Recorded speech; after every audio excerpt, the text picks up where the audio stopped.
રાજકોટ શહેરના હૃદય સમાન સ્થળ મોટી ટાંકી ચોક ખાતે આવેલું મહારાષ્ટ્ર મંડળ વર્ષોથી પરંપરા અને સંસ્કૃતિનું કેન્દ્ર રહ્યું છે. વર્ષ 1930થી અહીં ગણેશ મહોત્સવની ઉજવણી કરવામાં આવે છે, જે આજે 90 વર્ષ કરતાં પણ વધુ વર્ષ પ્રવેશી ચૂક્યું છે.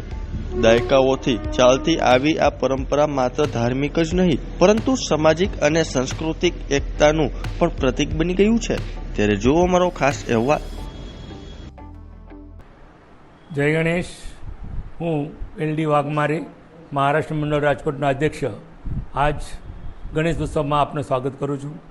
આજ ગણેશ ઉત્સવ અમે 1930થી મનાવીએ છીએ. અત્યારે આ 95 વર્ષ ચાલે છે. અને ત્યારે પ્રથમ કાંઈ હતું નહીં, પરંતુ 1985થી આજે રાજકોટ આખું ગણેશમય થઈ ગયું છે. ગણેશમય થવાને કારણે આજ માણસોને રોજગાર મળે છે. પછી અમે જો यहाँ रेकी कैंप सामाजिक प्रवृत्ति અમે કરીએ છીએ. અને અમે દર વર્ષે લગભગ જે ગણેશ ઉત્સવમાં જે કાર્યક્રમ હોય છે એ કાર્યક્રમ અમે કરીએ છીએ. આમાંથી 500થી 600 લોકો ખાલી રોજના આવે છે.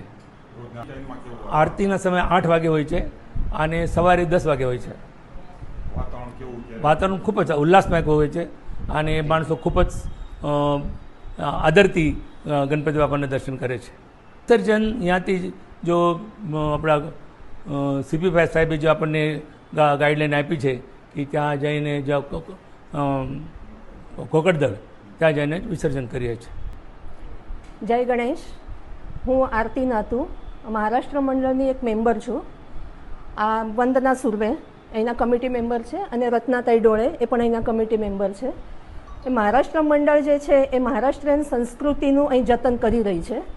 અહીંયા મહારાષ્ટ્રીયન સંસ્કૃતિના જે કંઈ તહેવારો છે એ બધા અહીં ઉજવવામાં આવે છે, જેવા કે ગુડી પડવો છે, મકર સંક્રાંતિ છે, વડ સાવિત્રીની પૂજા પણ અહીં કરવામાં આવે છે. અને ગણેશોત્સવમાં તો પરંપરાગત રીતે બહેનો ત્યાંનો વેશભૂષાનો પ્રોગ્રામ પણ અહીં કરે છે. બધા ત્યાંના સ્તોત્ર છે કે શ્લોક છે, ત્યાંના જે સંસ્કૃતિ છે એ પ્રમાણે ડાન્સ પણ અહીંયા અમે કરીએ છીએ. નાના બાળકોને પણ શ્લોકનો કે સ્તોત્રના એની માટે પણ અમે ચાન્સ આપીએ છીએ. બહેનો માટે અવનવી વાનગીઓની હરીફાઈ કરવામાં આવે છે.